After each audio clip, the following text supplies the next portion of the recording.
तो जून की गर्मी से ना घबरा कि जहां में ये लू तो हमेशा ना रही है ना रहेगी। तो हौसला बनाए रखिए, बहुत जल्द फिजा बदलने वाली है। बूंद बूंद को तरस रही धरती पर बारिश की बूंदें पड़ने वाली हैं। बिहार बंगाल की सीमा तक मानसून आ चुका है। उम्मीद तो है कि इसकी झलक आजकल में दिखाई भी देने लगेगी। वैसे हुसैन, मौसम विभाग का कहना है कि 20 से 25 जून तक का मानसून दिल्ली में दस्तक दे सकता है। वैसे हुसैन, इस बार तो हद ही हो गई है, क्योंकि बिहार, उत्तर प्रदेश और दिल्ली तो तपते हुए टापू बन गए हैं और हर तरफ अकाल जैसी नौबत बन गई है। लोग बूंद बूंद के लिए तरस रहे हैं और रिजर्वायर तक सूख चुके हैं। बिल्कुल अमित, और इसका असर खाने की थाली पर भी दिखने लगा है। सब्जियां काफी महंगी हो गई हैं। दूध, दही और फल का भाव भी गर्मी में अपना असर दिखा रहा है, यानी ऊपर चढ़ता जा रहा है। और वो भी तब जब आए दिन ऐसी स्टडीज लगातार आती रहती हैं कि खान पान की बदलती आदत बीमारियां दे रही है। और हुसैन, हम अपने शो में भी लगातार बताते रहे हैं कि थाली में मोटे अनाज के साथ फलों और सब्जियों को ज्यादा से ज्यादा जगह दीजिए, ताकि न्यूट्रिशंस वैल्यू काफी ज्यादा रहे। लेकिन पूजा, ऐसा हो नहीं रहा। तभी तो गर्मी में फंक्शनल गैस्ट्रोइंटेस्टाइनल डिसऑर्डर्स तेजी से बढ़ रहे हैं। करीब 37% पुरुष और 49% महिलाएं पेट की गंभीर बीमारियों से अब जूझ रही हैं। अच्छा, ये बात जानकर आपको हैरत होगी कि इंडाइजेशन की मामूली प्रॉब्लम को वक्त रहते अटेंशन ना दी जाए तो बाद में वो क्रोनिक अल्सरेटिव कोलाइटिस, आईबीएस और यहां तक कि कोलन कैंसर में भी तब्दील हो सकती है। चलिए, ठीक बात है। अब बादल लाना, बारिश होनी और गर्मी को भगाना ये अपने बस में तो देखिए है नहीं, लेकिन सही खाना खाना और पेट को सेट रखना ये सब कुछ हमारे हाथ में है। और ये योग के साथ बहुत आसानी से किया जा सकता है, ताकि इससे पूरा जो डाइजेस्टिव सिस्टम है वो भी परफेक्ट बना रहे। और ये सब कुछ कैसे होगा ये हम स्वामी जी से जानेंगे। लेकिन स्वामी जी क्या ढूंढ रहे हैं आज? स्वामी जी प्रणाम। प्रणाम स्वामी जी, बहुत बहुत स्वागत है आपका। तो रही है क्या स्वामी जी? आज बढ़िया बढ़िया सब्जी ढूंढ रहे हैं। आप लोग तो इनके लिए तरफ जाते हो, लेकिन हमारे लिए ये ऑर्गेनिक सब्जियां बहुत अच्छे से उपलब्ध हैं और इसलिए हमको कोई पेट की प्रॉब्लम नहीं रहती। हमारा पेट जो है एकदम फिट रहता है, परफेक्ट रहता है। और ये तो सब्जियों की बात हुई। सब्जियों के साथ साथ ये तो भूमि आंवला है ना, ये सब जगह मिलता है। ये भूमि आंवला, ये पुनर्नवा और ये जो चौलाई है ना, इसकी सब्जी भी बड़ी ज़बरदस्त होती है। इसका तो रस पीने से पथरी भी होना अंदर तो गल जाती है, घुल जाती है, पिघल जाती है। और आज हम इस सब के बारे में तो बात करेंगे, इसको करेंगे। इधर जो है हमारे बच्चे जल नीति, सूत्र नीति कर रहे हैं और ये जो है बेटी जो है दूसरे कार्यक्रम में भी लगी हुई है। पानी की टंकी इसने चालू की है। दंड बस्ती बड़ी कठिन है। इधर ये पानी रखा हुआ है, आंवले का पानी पिलाते हैं, नींबू पानी पिलाते हैं, आंवले का, नींबू का, सेंधा नमक का, ये सब पानी पिला करके फिर 5 आसन कराते हैं। आज वहीं से शुरुआत करते हैं। चलो आप सब भी खड़े हो जाओ। ये हमारी मेजर पानी का नाम सुनते ही स्वामी जी आजकल राहत मिलती है। हिंदू, हाँ करो। लेकिन सबसे पहली जो तस्वीर आपने दिखाई उससे भी बड़ी राहत मिली। तो लोगों के घरों में अगर जगह है तो अपने घरों में कोशिश कीजिए कि कुछ सब्जी उगा लीजिए। अगर नहीं है तो बालकनी में कुछ लगा के देखिए। फिर जब उस पर तुरई या फिर लौकी या कुछ और निकले पैदा होगी तो फिर उसकी खुशी कुछ और है और गर्मी से भी थोड़ी जरूर राहत मिलेगी। लेकिन स्वामी जी देखिए, अभी हर कोई गर्मी से बेहाल है। फलों और सब्जियों के दाम बढ़ रहे हैं। लोग पीने के लिए पानी की जो किल्लत है उसको भी झेल रहे हैं।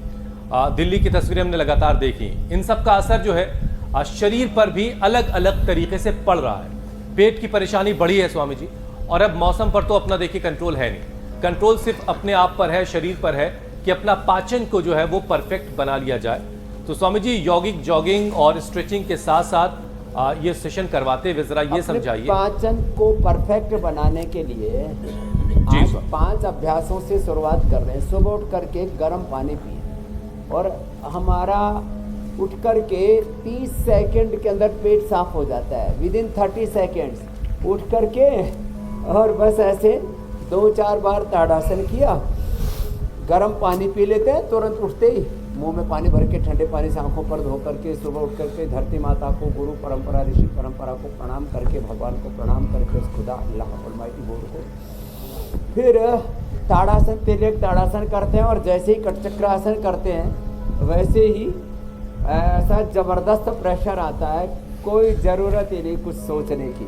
नहीं तो शौच के बारे में बहुत सोचते रहते हैं और शौच है कि आता ही नहीं। ये ताड़ासन, ये तिर्यक ताड़ासन, ये कटचक्रासन ऐसे अभ्यास है, इससे पेट एकदम साफ हो जाता है। फिर जिनका पेट गड़बड़ रहता है ना, देखो ये हॉट एंड कोल्ड प्रेस चल रहा है इधर, ये मिट्टी पट्टी और ये ठंडे गर्म की सिकाई, ये बड़ी ज़बरदस्त है। इससे तो जिनको क्रोनिक कॉन्स्टिपेशन, कोलाइटिस, IBS ये तक ठीक हो जाते हैं। पायल्स, फिशर, फिस्टुला, तो देखो 3 अभ्यास तो ये खड़े हो करके, 2 अभ्यास बैठ करके, देखो ऐसे, एक ऐसे बैठ के, इसको उकड़ू बैठना बोलते हैं, उत्कटासन बोलते हैं। दाहिने पैर को बाएं पैर के पास लेके आए, बाएं को ऊपर नीचे की ओर दबा दिया और यूं देखा, यूं ऐसे और ऐसे। आप बैठे बैठे प्राणायाम कर लो अम्मा, हाँ ऐसे आप अनुलोम विलोम करो। अब देखो ऊपर वाले पैर को नीचे दबाया, नीचे वाले को ऐसे नीचे, एक घुटना पंजे के पास, ऊपर वाला घुटना नीचे की ओर। इसका नाम है उदराकर्षासन। क्या नाम है? उदराकर्षासन। थोड़ा बड़ा सा नाम है, शंखासन भी बोल देते हैं, ऐसे। और एक है उल्टा लेट करके ऐसे, ये उल्टा लेट के पैरों में पीछे फासला, तिर्यक भुजंगासन। जो इन आसनों को कर लेंगे उनको फिर कब्ज की समस्या नहीं रहेगी। लो ऐसे।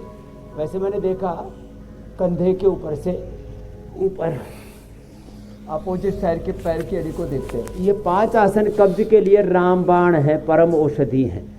कब्ज के लिए इससे बेहतर कुछ भी नहीं हो सकता। कंधे के ऊपर से अपोजिट साइड के पैर को देखना। फिर किसी किसी का तो मैंने देखा पवन मुक्तासन करने से भी पेट साफ हो जाता है, ऐसे इसमें प्रेशर अच्छा आता है। और एक है मंडूकासन, तो ये आज पहले कब्ज के लिए अभ्यास बता दिए। बाकी तो बड़ी बड़ी बीमारी बहुत सारी यहाँ पर ठीक करके बैठे हुए मेरे साथ। यहाँ बहुत से भाई बहन हैं आज, जिन्होंने, किसी ने कॉन्स्टिपेशन, किसी ने कोलाइटिस, किसी ने अपने आँख, नाक, कान, गले को, थायराइड को और तमाम तरह की बड़ी बड़ी बीमारियों को, पैरालिसिस से रोगों को परास्त किया है। और स्वामी जी ये तो आपको पता चल जाता है कि इन्होंने अपनी बीमारियों को ठीक किया है। भी न कर पाए मंडूकासन योग, लेकिन रोजाना हजारों लाखों लोग इंडिया टीवी देख करके भी आपसे बहुत कुछ सीख कर भी अपनी बीमारियों को ठीक कर रहे हैं और ख़ुद को सेहतमंद बना रहे हैं। ये भी कमाल है और इस कमाल में हम आपके भागीदार हैं। ये हमारे लिए बड़ी खुशी की बात है। स्वामी जी देखिए, पेट ठीक ना हो तो शरीर में 100 बीमारियां घर करने लगती हैं, लेकिन इसके बावजूद लोग जो पाचन का ख्याल नहीं रख पाते। अब कब्ज़ की परेशानी को ले लीजिए, जिसकी गिरफ्त में हर दूसरा आदमी आ ही जाता है, चाहे अनचाहे, और इससे फिर एसिडिटी बढ़ती है, गैस कई बार स्ट्रोक और हार्ट अटैक की वजह भी बन जाती है। तो स्वामी जी इस तरह के हालात ना बन जाए तो योगाभ्यास के साथ साथ कब्ज़ से कैसे खुद को बचाया जाए और क्या क्या इंडिकेशन है इसके कि कब्ज़ की गिरफ्त में कोई जा रहा है? सुबह उठ करके तेजी से चलो, और यदि किसी को चलने के लिए ऐसे मिट्टी का मैदान मिल जाए, मिट्टी पर चलना चाहिए और हरे घास पर चलना चाहिए। अब इस छोटे बाबू के तो चलेगा मिट्टी पे, जाओ अपने बापू के साथ जाके आओ, दोनों बाबू बेटे जाओ। अब मिट्टी पर ये बच्चे तो कभी चले ही नहीं होंगे, क्योंकि इनको मिट्टी नसीब ही नहीं हुई होगी। ये बच्चा ऐसे चल रहा है जैसे गाय के पीछे बाछड़ू दौड़ रहा है। तो ये ऐसे अब ये मिट्टी, ये बच्चों को, शहरों के बच्चों को तो मिट्टी पे चलना ही अजीब सा लगता है। क्या मुलायम मुलायम गदम गदम लग रही है, जैसे फोम पर चल रहे हो। अब ये मिट्टी पर चलना, यही इससे पेट अच्छा हो जाता है। घास पर चलना, देखो इधर ये जो घास है ना, इस घास के ऊपर भी चलो।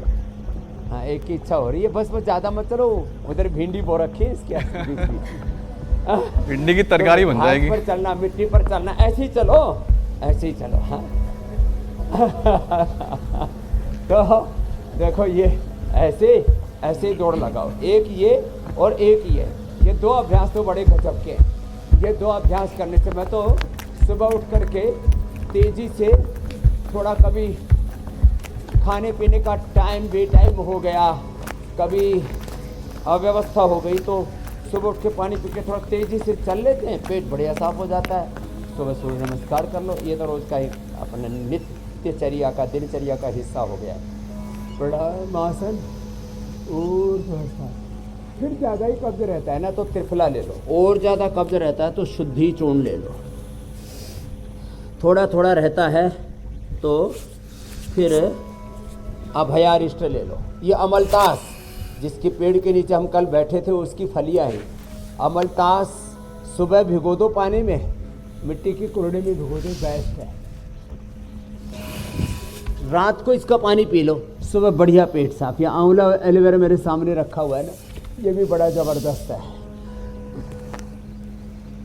रात को पी लो, सुबह बढ़िया पेट साफ। अथवा सुबह उठते ही तेज़ गर्म पानी में पी लो, लगभग 10-15 मिनट में पेट बढ़िया साफ हो जाता है, कोई मरोड़ा नहीं होता। ये जो कब्ज के लिए लैक्सेटिव्स जितने भी लेते हैं एलोपैथी की सिंथेटिक अथवा आयुर्वेद में जो सनाई पत्ती नमक ठोक ठोक करके जो चूर्ण बनाते हैं पेट साफ करने के लिए, जितने भी चूर्ण हैं उनमें सब में ज़्यादातर में जितने भी कब्ज के चूर्ण हैं उसमें ठोक करके सनाई पत्ती होता है, सोना माखी बोलते हैं गुजरात में। ये बड़ा खतरनाक होता है कि ये, और रोज़ लोग पेट साफ करने के चूर्ण खाते मुट्ठा भर भर के, ये सेहत के लिए अच्छा नहीं होता है। ऐसे ऐसे ये सूर्य नमस्कार कितनी बार कर लेना है? 10 बार। स्वामी जी गर्मियों में ठंडा तो पानी सेहत के लिए अच्छा होता है कि नहीं होता? गजब हो जाएगा। तो देखो, क्योंकि लोग जो है खूब सारा ठंडा हाँ, पानी पी गर्मी रहे में हैं। तो अच्छा रहता है, घड़े का पानी पी ले, फ्रिज का पानी नहीं पीना। अच्छा। मंडू का लेकिन स्वामी हाँ, जी देखिए पानी लोग अच्छा, पानी ठीक से पी ले तो पेट और अच्छा। देखो पेट तो ऐसा रहना चाहिए जैसे हमारा, देखो हमारा पेट कैसा है, मंडू का आसन करो या योग मुद्रा आसन करो, हमारा पेट देखो हलवे जैसा है।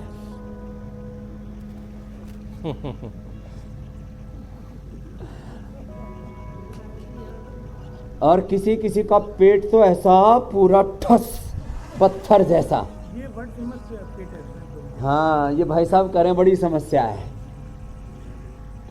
ऐसे तुम्हारा पेट ऐसे मुलायम है, ऐसे मुलायम होना चाहिए। अब किसी का नाम मुलायम है और है कठोर सिंह, नाम मुलायम सिंह।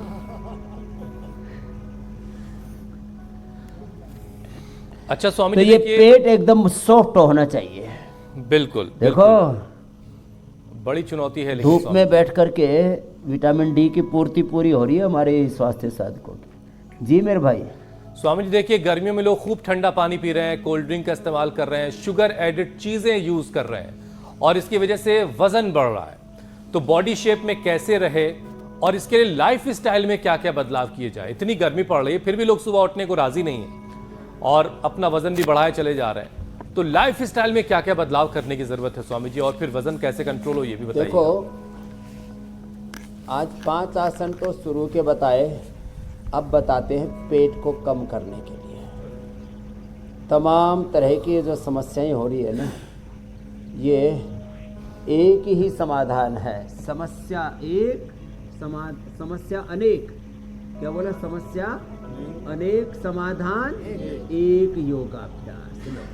अब पेट गड़बड़ है, लीवर गड़बड़ है, किडनी गड़बड़ है, आंतें गड़बड़ हैं और ओवरी गड़बड़ है, फिलिपियन ट्यूब बंद है, मासिक धर्म की गड़बड़ी है, मेनोपॉज की गड़बड़ी है, कितनी समस्याएं हैं। अकेले स्थित कोण आसन से लो, ओबेसिटी से लेकर के कितनी समस्याएं एक साथ समाधान हो जाती हैं। अब ये हमारी आर्मी में रही है, मेजार बैठी हुई है इंदु, आर्थराइटिस था, कान का पर्दा फट गया था और फिर जो है सफ़ेद दाग गर्दन के पीछे हो गया था, गोधन अर्क लिया, उसको ठीक कर लिया, ईयर गिट से कान अपना ठीक कर लिया, योगाभ्यास करती रही। आर फैक्टर 20 से ऊपर कूद गया था, 35 तक पहुंच गया था, शरीर जाम हो गया। और माँ को पार्किंसन था, बहन को स्पाइन इंजरी थी, सब कुछ ठीक कर लिया। और अब लग ही नहीं रहा कि ये 40 साल की, मैं तो सोच रहा था 25-30 साल की गुड़िया है। गोल गोल घुमा बेटा, तो ये देखो। तो भाई मेजर हो, जनरल हो, कर्नल हो, आर्मी चीफ हो, हमारे जो है मैंने तो 30 साल पहले यहाँ जो है उधमपुर से शुरू किया था आर्मी के लोगों को सिखाना। फिर ये 3 अभ्यास लेकर के मेजर जनरल MM वालिया जी से लेकर के और हमारे VK सिंह जी तक। VK सिंह जी भी रोज योग करते हैं। राजयोग तो आता जाता रहता है, लेकिन योग हमेशा रहना चाहिए। फिर आ जाएगा अर्धहलासन, पाद वृत्तासन, ऐसे ये और ऐसे ये। इससे पेट भी अच्छा होता है और एक्सेस वेट भी अच्छा होता है। यो गोल गोल घुमाना पड़ता है, लेकिन गोधन और ये कॉन्स्टिपेशन की और कॉन्स्टिपेशन के साथ फिर कोलाइटिस भी तो होता है। कोलाइटिस में क्या होता है, अभी एक बहन बता रही थी 40 बार जाना पड़ता था बाबा जी, किसी को 20 बार 40 बार। अब बताओ, जो 20-40 बार टॉयलेट जाए तो आधा टाइम तो उसको टॉयलेट में बैठना पड़ेगा। फिर पायल्स होगी साथ में PCOD भी हो गई, और वो बहन भी अब योग करके अच्छी हो गई। उसका नाम है नैना, महाराष्ट्र से आई हुई है। हाँ, ये अब देखो ये होता है।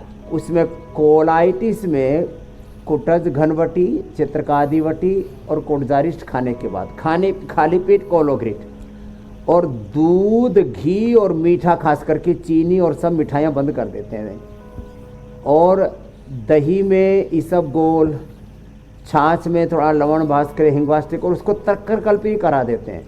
उबला हुआ सेव, केला, इसबगोल, बेल का प्रयोग करवाते हैं और ये कोलाइटिस भी ठीक हो जाता है। जिनको पायस फिशर है, फिस्टुला है, उनको ये देते हैं अर्शकल्प या हरितकी चूर्ण या अभयारिष्ट। स्वामी जी जरा एक एक करके जरा आराम से चलते हैं। ऐसे सब मिल जाएगा तो थोड़ा लोगों को दुश्वारी होगी समझने में, शायद कुछ लोग नोट भी कर रहे हो। देखिए एक एक करके जरा पेट की अलग अलग बीमारियों की बात करते हैं। कोलाइटिस के बारे में आप बता रहे थे स्वामी जी, तो ये जो पेट की अलग अलग बीमारी, इसको शरीर में घर करने में अच्छा खासा समय लगता होगा। पहले अनपच जैसी कुछ समस्या, कुछ और फिर बातें आगे बढ़ती होंगी। तो कोलाइटिस की नौबत कैसे आ जाती है और क्या क्या इंडिकेशन है उसका कि आप कोलाइटिस की तरफ मामला बढ़ रहा है, खुद को संभाल लो?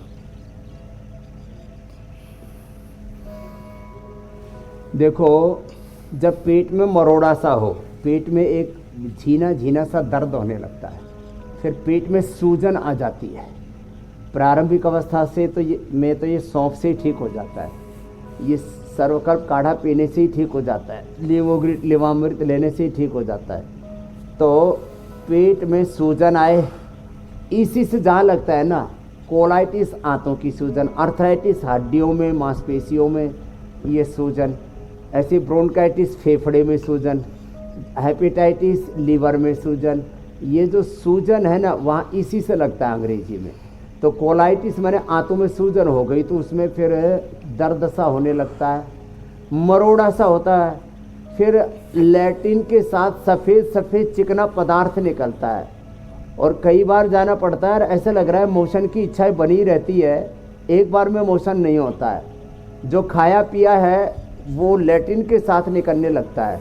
इसलिए जिनको colitis, IBS, irritable bowel syndrome, और इसको संस्कृत में, हिंदी में आंव संग्रहणी बोलते हैं, तो वो जो खाया पिया है वो पूरा पाचन नहीं होता, और इसीलिए आंव का मतलब ही होता है जो आम है, ये कच्चा है। आम का अर्थ एक तो आम होता है, जैसे आम के पेड़ के नीचे हम बैठे, ये आंव बनता है। जो खाया पिया है उसका पूरा पाचन नहीं होता, लैट्रिन के साथ चिकना पदार्थ निकलता है, मरोड़ा होता है, ये इसका लक्षण है। और यदि लंबे समय तक बनी रहे तो शरीर के अंदर न्यूट्रिशंस, माइक्रो न्यूट्रिशंस की कमी हो जाती है, विटामिन मिनरल्स की कमी हो जाती है, क्योंकि जो भी शरीर के अंदर हम डालते हैं इनपुट के तौर पर, वो सारा आउटपुट हो जाता है। इनपुट आउटपुट बराबर, बीच में आंतों में, लीवर में वो अवशोषित हुआ ही नहीं, तो बाहर निकल जाता है। इसको कोलाइटिस कहते हैं। इसमें पिंडलियों को दबाना, ये बड़ा लाभप्रद होता है। काफ मसाज बड़ा इसमें लाभप्रद होती है। इसमें पवन मुक्तासन, उत्तान पादासन थोड़ा 10-10 मिनट करवाते हैं। और जैसे मैंने बताया, कोलोग्रिट खाली पेट 2-2 गोली सुबह दोपहर शाम, कुटजारिष्ट कुटज गनवटी चित्रकादि खाने के बाद, और दूध घी मीठा चीनी सब बंद कर देते हैं। इसमें तक्रकल्प करा देते हैं। हम तो सारा खाना पीना बंद करा के कई बार तो केवल सुबह से शाम तक 2 से 3 लीटर तक छाछ पिला देते हैं। पवन मुक्तासन, उत्तान पादासन, शीत बंदासन, मंडूकासन इसके लिए परम औषधियाँ है। अब ये जो कोलाइटिस है, ये आदमी की एक तरह से उसको शक्तिहीन कर देता है, उसको ऊर्जा विहीन कर देता है, उसको क्षीण कर देता है। ठीक बात है। जो कुछ शरीर खाया पूरा टूटता रहता है और आदमी सूख करके कई बार तो दुबला पतला इतना हो जाता है, कंकाल बन जाता है, 25, 30, 35 किलो का रह जाता है। बिल्कुल ठीक बात है स्वामी जी। जो कुछ खाया पिया अगर वो शरीर को नहीं लगा तो जाहिर है कि वो कंकाल हो ही जाएगा। लेकिन स्वामी जी देखिए, आईबीएस भी कोलाइटिस का ही एक एक्सट्रीम रूप है और ये बीमारी मरीज को अंदर से खोखला कर देती है, जैसे आप बता भी रहे हैं। तो क्या ये रिवर्स की जा सकती है 100%? अगर किसी को आईबीएस हो गया है तो पूरे तौर पर वो ठीक हो जाता है? हाँ, ये ठीक होता है। तो देखो, ये एलोपैथी में, मॉडर्न मेडिकल साइंस में, सिंथेटिक वर्ल्ड में इसकी दवाई नहीं है। हम जो ये पवन मुक्तासन, उत्तान पादासन बताते हैं, नौकासन बताते हैं, सर्वांगासन, हलासन करवाते हैं, इससे इनका समाधान होता है। ये सर्वांगासन और ये हलासन कितनी देर? 5-5, 10-10 मिनट। एलोपैथी में कोलाइटिस का, अर्थराइटिस का, ब्रोंकाइटिस का, चमड़ी की सूजन, सोराइसिस का कोई इलाज नहीं है। एक आसन ऐसे धीरज के साथ 10 मिनट करना पड़ेगा। पवन मुक्तासन, उत्तान पादासन, नौकासन, सर्वांगासन। तो कोलाइटिस, और ये कोलाइटिस बिगड़ करके ही आईबीएस, इरिटेबल बाउल सिंड्रोम, हर समय पेट में गुड़ सी रहती है, अनईजी सा फील होता है पेट में, है। किसी को हुआ है कोलाइटिस? बड़ा खतरनाक है। मंडूकासन ऐसे। ये कोलाइटिस के बारे में पूरी दुनिया में मान्यता है कि ये ठीक नहीं होता, आईबीएस भी ठीक नहीं होता। इसी का एक भाई बंधु है, जैसे हमेशा बोलते रहते हैं हमारे भाई अमित जी, पूजा जी, मीनाक्षी जी, ज्योत्सना जी, अभी तो श्रुतिका जी भी, कि जो है बीमारियों का एक पूरा कुटुंब है, खानदान है। सुबह हमारी बहन बोल रही थी, मेजर इंदू, कि बाबा जी हमारे देश में यदि दुश्मन घुस जाए तो तुरंत उसको हम खदेड़ देते हैं। ऐसे देह में यदि रोग रूपी दुश्मन है, ये हमारे बैरी है, ये घुस जाए तो तुरंत खदेड़े, नहीं तो आंव के बाद, संग्रहणी के बाद, कोलाइटिस के बाद ulcerative colitis, IBS, Crohn's disease, फिर पायस फिशर फिस्टुला, और फिर मैग्नीटिशियन, और कमजोरी से लेकर के, और ये तो आयु तक को हर लेता है। इतना खतरनाक है ये रोग कोलाइटिस का। तो कोलाइटिस वाली ही, चलिए कोलाइटिस वाली बात तो स्वामी जी हो गई, समझ रहा। हाँ, जब अल्सरेटिव कोलाइटिस हो जाता है, खून भी आने लगता है ना, तब फिर अनार का सेवन, थोड़ा उसमें प्रवाल पिष्टी, मोती पिष्टी, उसमें कहरवा पिष्टी का प्रयोग कराते हैं, और नाग केसर, यज्ञ की भस्म का भी पानी पिलाते हैं, उससे ब्लीडिंग रुक जाती है। वैसे शीशम, पीपल, बेल, दूर्वा, दूधी घास, ये दूधी घास है, देखो इधर दूधी है, ये दूधी, ये संजीवनी, ये शीशम, ये पीपल, इनके पत्ते, भूमि आंवला, पुनर्नवा, मकोई तो आंतों की सूजन को, और अंदर जो ब्लीडिंग होती है ना, वो दूर हो जाती है इन चीज़ों से। तो अल्सरेटिव कोलाइटिस भी ठीक हो जाती है। कुछ कह रहे थे मेरे भाई हुसैन? स्वामी जी देखिए, आईबीएस, कोलाइटिस, अल्सरेटिव कोलाइटिस, ये सारी बातें हो गई, लेकिन बड़ी आंत की एक और परेशानी है, वो है अल्सर, और ये भी अब बड़ी आम सी बीमारी बन गई है।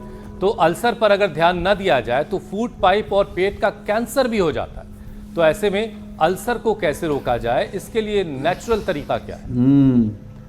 रेक्टम कैंसर, आंतों का कैंसर, पेट का कैंसर, और जब पित्त ज़्यादा बढ़ जाता है तो फिर ब्लड का cancer, skin problem, psoriasis, eczema, leucoderma, और फिर बीपी हाई होना, फिर नींद का उड़ना, ये पित्त की वृद्धि से अल्सर होता है और शरीर से ब्लीडिंग होने लगती है। उसके लिए मैंने एक सिंपल उपाय बताया था, हवन के बाद में जो उसकी राख बच जाती है उसको भस्म कहा जाता। तो यज्ञ भस्म का पानी, यज्ञ का प्रसाद है वो। जिनको भी पीरियड में ज़्यादा ब्लीडिंग होती है अथवा अल्सर की ब्लीडिंग है अथवा कहीं पर भी अंदर शरीर में घाव है, अब अंदरूनी घावों को भरने के लिए और अंदर के पित्त के प्रशमन के लिए शीशम, पीपल, बेल, दूर्वा, दूधी, संजीवनी घास, ये मैंने लाइव भी बताया यहाँ से। और ये कहीं पर भी आप रह करके ये इलाज कर सकते हो।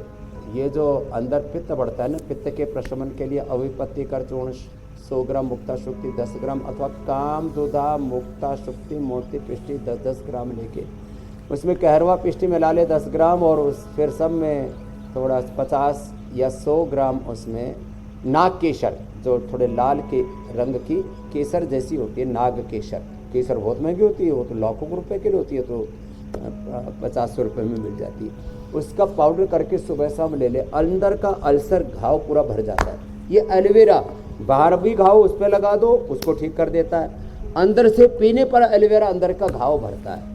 एलोवेरा और थोड़ी मात्रा में हनी, वो भी घाव को भरता है।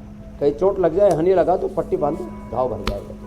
सबसे ज़्यादा ये भ्रूण हीलिंग का, घाव को भरने का, भ्रूण हीलिंग, भ्रूण और भ्रूण हीलिंग का काम, घाव को भरने का काम सबसे बढ़िया करता है। थोड़ी मात्रा में, ज़्यादा मात्रा में लोगे शायद, वो ठंडे एलोवेरा में लेना चाहिए, ठंडे पानी के अंदर या ठंडे एलोवेरा।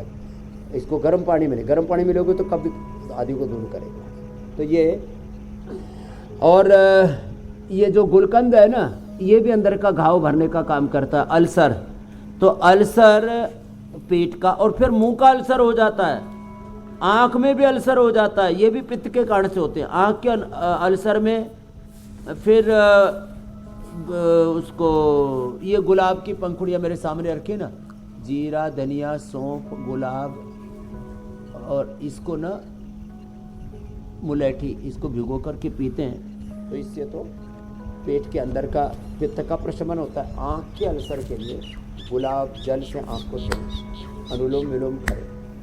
मुंह में अल्सर के लिए ये जो 5 चीज़ें मैंने पहले बताई थी, भ्रूम, आंवला, पुनर्नवा, मकोई और शीशम, बेल आदि, इनका प्रयोग करें। एलोवेरा मुंह में चबा लें, और एलोवेरा के जूस में ये नीला थोथा आता, उसको एक बार तवे पर भून लें और एक चुटकी भर एलोवेरा के जूस में मिला के उसका कुल्ला कर लें। कितना ही भयंकर घाव अल्सर हो, एक ही बार में ठीक, बस पानी बाहर निकालना है, पानी अंदर नहीं देना।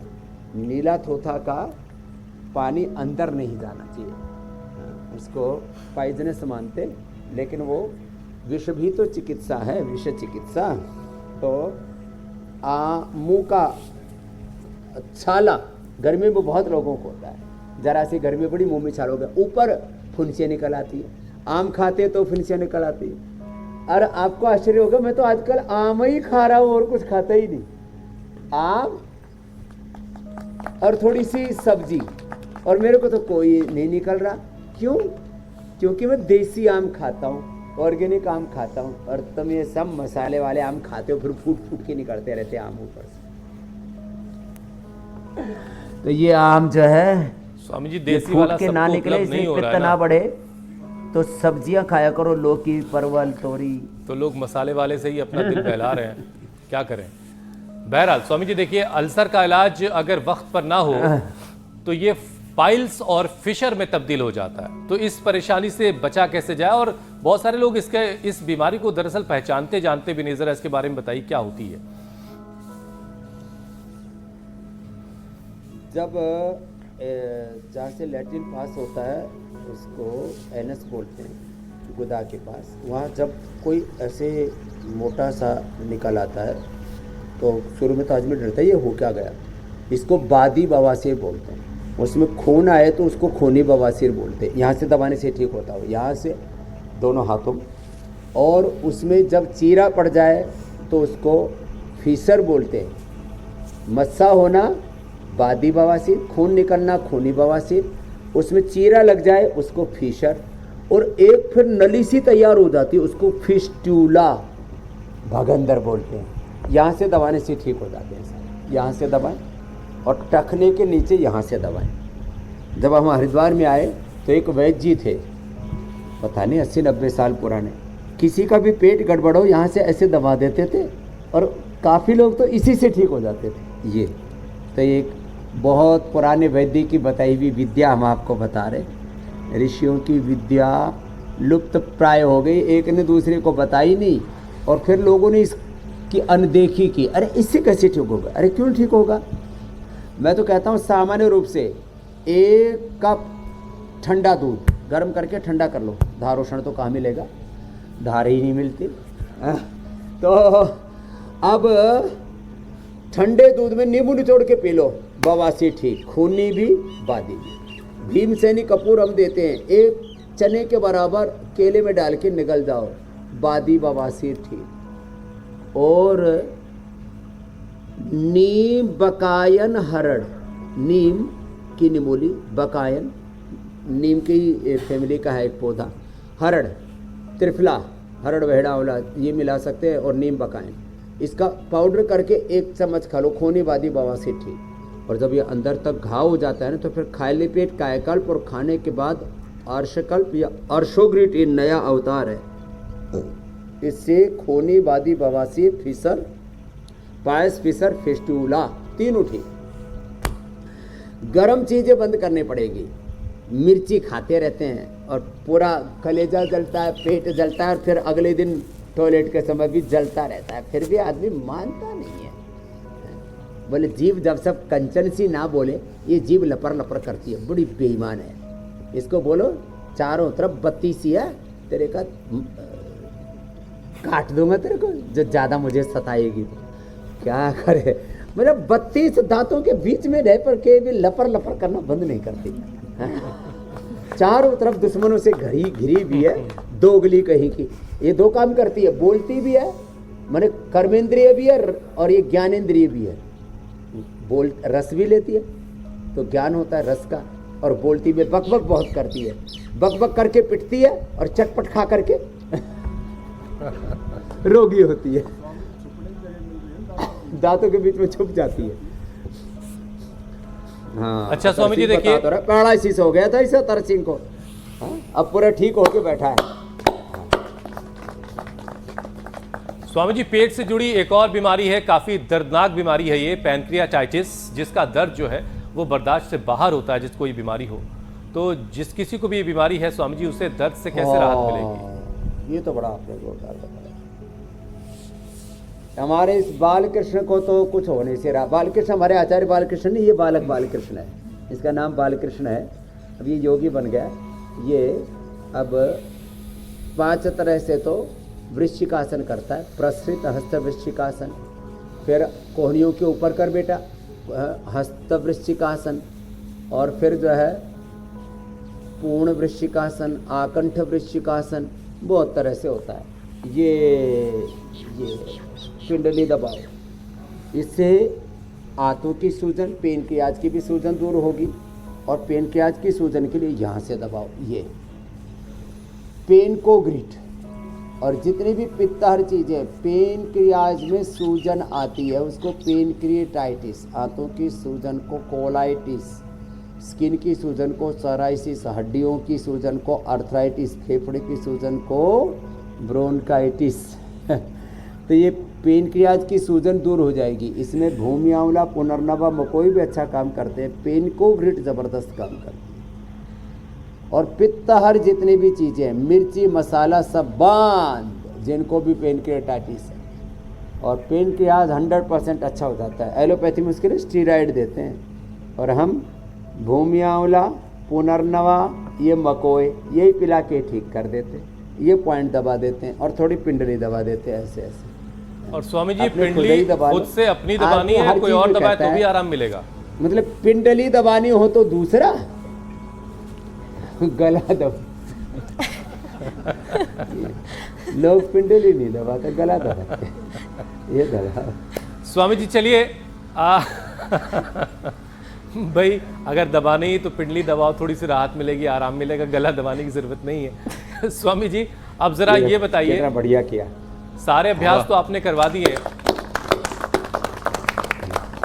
अब प्राणायाम से कैसे डाइजेस्टिव सिस्टम को और बेहतर किया जा सकता है, कौन कौन से प्राणायाम जो है वो पेट के लिए कारगर है, जरा वो भी करवाते हैं। आप देखो, पेनक्रियाटाइटिस के लिए पेनकोकरी, और डायबिटीज हो जाए तो मधुनाशिनी मधुग्री, खीरा, करेला, टमाटर, गिलोय, सदाबहार, किरायता, कुर्की, गुड़मार, विजय साग। अब प्राणायाम से लंबे सांस भरने से डायबिटीज, मोटापा, कैंसर, लो इम्यूनिटी, कमजोरी, निस्तेजता और ऐसे मन उदास है, पता नहीं क्यों बावड़े बावड़े बैठे रहते हैं लोग। भस्त्रिका करो, उत्साह में जियो, कभी भी अपने आप को अकेला महसूस मत करो। और धूप में बैठे बैठे तेजी से करोगे ना तो किसी को तो नाक में नक्सीर जैसे आ जाती है, तो शीशम के पत्ते और ये पीपल के पत्ते डाल लो, नक्सीर बंद हो जाती है। रही मारा दही पी लो, दही में मक्खन निकलने से पहले पी लेना खाली पेट। मेरे को बचपन में आती थी, आज से करीब 45-50 साल पहले। मैंने 7 दिन माताजी ने रही मारा दही पिलाया, उसके बाद आज तक नहीं आई। 45 और 55 डिग्री पर कुछ नहीं होता, 45 में तो दिक्कत ही नहीं, कभी नक्सीर नहीं आई। भस्त्रिका, हाँ और ये बढ़े ना गर्मी तो ये सत्तू पीना, ये जौ का सत्तू। फिर शरबत हमने बहुत तरह के बेल आदि के बना रखे, जौ का दलिया, जौ का आटा खाना, लौकी का जूस पीना, पेठे का जूस पीना, और ये वाटरमेलन, खरबूजा, तरबूजा, ये सब खाओ, साग सब्जियाँ। हम तो रोज़ सुबह सुबह खीरा खाते, खीरा, ककड़ी, थोड़ा अनार, और फिर अपना आम 2 बार खाते। कुछ लोग दिन भर चरते रहते हैं। ये हमारा पेट बड़ा परेशान होगा बाबा, ठोकता सुबह से शाम तक। अब तो इंटरनेशनल योग डे, सुबह से शाम तक ठोकाई होगी। स्वामी जी देखिए, अब इंटरनेशनल योग डे में इंटेस्टाइन, पेनक्रियास, यूट्रस, ओवरी सब थे। स्वामी जी इंटरनेशनल योग डे में अब सिर्फ 2 दिन बाकी बचे हैं, आपने भी खूब सारी तैयारी करके रखी होंगी। और जैसा कि हम जानते हैं कि इंटरनेशनल योग डे के लिए प्रधानमंत्री जी हर दिन योगासन के एनिमेशन वीडियोस के अलग अलग सेशन को शेयर करते हैं, और आप भी शुरू से ही इस खास दिन के लिए एक योगासन बारीकी से सिखला रहे हैं ताकि कोई कहीं किसी को कंफ्यूजन ना रहे, कोई गलती ना करे। और आज स्वामी जी उष्ट्रासन के बारे में आपको बताना है। इस योग को करते हुए सांसों की कैसी गति होनी चाहिए, इसके बारे में जरा बताइए। प्राणायाम तो हमने पूरा सिखा दिया है, भस्त्रिका, कपालभाति, बाह्य प्राणायाम। थायराइड की प्रॉब्लम हो तो उज्जाई भी कर लेना। आप तो पूर्ण उष्ट्रासन करो बेटा। अब देखो उष्ट्रासन के लिए क्या करना पड़ेगा, आप भी कोशिश करो, सभी घुटने पर खड़े हो जाएं, करीब 4 इंच का फासला घुटनों में, पंजे पीछे ऐसे खड़े करके रखें, और हाथ ऐसे एक एक हाथ को ऐसे लेके आए, श्वास अंदर भर के रखें, ऐसे और ऐसे। पूर्ण उष्ट्रासन हमारे बालकृष्ण जी कर रहे हैं, और हम ये उष्ट्रासन कर रहे हैं। ये शुरू में गद्दे पर कर लेना, जिनके गोडे टूटे पड़े हैं, दर्द है, घुटे रिपेयर मांग रहे हैं, नट बोल्ट ढीले हो रखे हैं, आराम आराम से करना। ऐसी सांस अंदर भर के ये ऐसे, फिर वापस आना, एड़ियों पर हाथ रख दिए और पीछे गए तो पूर्ण उष्ट्रासन हो गया। अब ये अर्ध उष्ट्रासन से शुरुआत करें। ऐसे दोनों हाथ रख लिए और ऐसे पीछे झुक गए, ये ऐसे बैलेंस बनाए। थोड़ा दोनों हाथ सामने भी रख करके 3 तरह से बता दिए, 4 तरह से पूर्ण उष्ट्रासन, और धीरे धीरे पीछे चले जाए तो फिर पूर्ण उष्ट्रासन ही हो जाता है। इसके लिए तो थोड़ा बैलेंस बनाना पड़ेगा। इतना बैलेंस बनाने में ये है उष्ट्रासन का सही तरीका, जिसके अलग अलग आसन स्वामी जी ने बता दिए। और अगर आपसे कहीं कोई गलती हो रही थी तो उसे जरूर करेक्ट कर लीजिएगा। स्वामी जी अब यौगिक चैलेंज का वक्त हो चुका है। बहुत सारे लोगों ने जो चैलेंज आपने दिया उसे एक्सेप्ट किया, बहुत सारे वीडियोस हम तक आए हैं, कुछ खास वीडियोस आपको दिखाते हैं। देश के कोने कोने से वीडियोस हम तक आए हैं स्वामी जी, इंदौर, नई दिल्ली, जमशेदपुर, हर उम्र के लोग, पूरा देश योग में हो रहा है। उठो योग नया योग का आ रहा है। और जो बेस्ट वीडियो है, जो विजेता है स्वामी जी आज के, उनका वीडियो अब आपको दिखाते हैं। उत्तर प्रदेश के आजमगढ़ के रहने वाले 17 साल के अंकित यादव। क्या बात है, ये है अंकित, और अंकित के लिए जोरदार भाई तालियां। अंकित यादव के लिए जोरदार ताली बजाओ भाई। या आजमगढ़ वाले, पूरे देश में योग की धूम मची हुई साहब। और ये तो यदुवंश में पैदा हुए भगवान कृष्ण जी योगी, सूर्यवंशी भगवान राम जी योगी, भगवान शिव जी योगी, आदि योगी, महायोगी, हनुमान जी योगी। हम तो सब योगियों की संतान है, रोगियों की नहीं। चलिए, अंकित स्वामी जी आज के विजेता हैं। तो अब आज देखो का एक हम तो लेटे हुए गर्भासन कराया था, आज उत्थित गर्भासन कर रहे हैं जी। ये देखो, एक एक पैर को ऐसे रखना बड़ा मुश्किल होता है, ऐसे रखना, दूसरा पैर भी ऐसे उठा के रखना। आज उत्थित गर्भासन करवा रहे, द्विपाद ग्रीवासन, फिर सुप्त गर्भासन। आज उत्थित गर्भासन का चैलेंज है, दोनों पैर सिर पे रख के फिर गिरे हमारा ये तो ऐसे बड़ा मुश्किल चैलेंज दिया स्वामी जी। बहरहाल ये चैलेंज जिसे भी एक्सेप्ट है, हमारे नंबर लगातार स्क्रीन पर फ्लैश हो रहे हैं। गर्भासन का चैलेंज स्वीकार करें, आप अपने वीडियोस बनाकर हम तक पहुंचाएं। जो विजेता होगा उसे स्वामी जी की तरफ से इनाम भी दिया जाएगा। स्वामी जी, अब आपसे इजाजत लेने का वक्त हो चला है। गिफ्ट हैम्पर, पुरस्कार दोनों। प्रणाम। प्रणाम स्वामी जी। प्रणाम स्वामी धन्यवाद। जी। बहुत बहुत शुक्रिया स्वामी जी।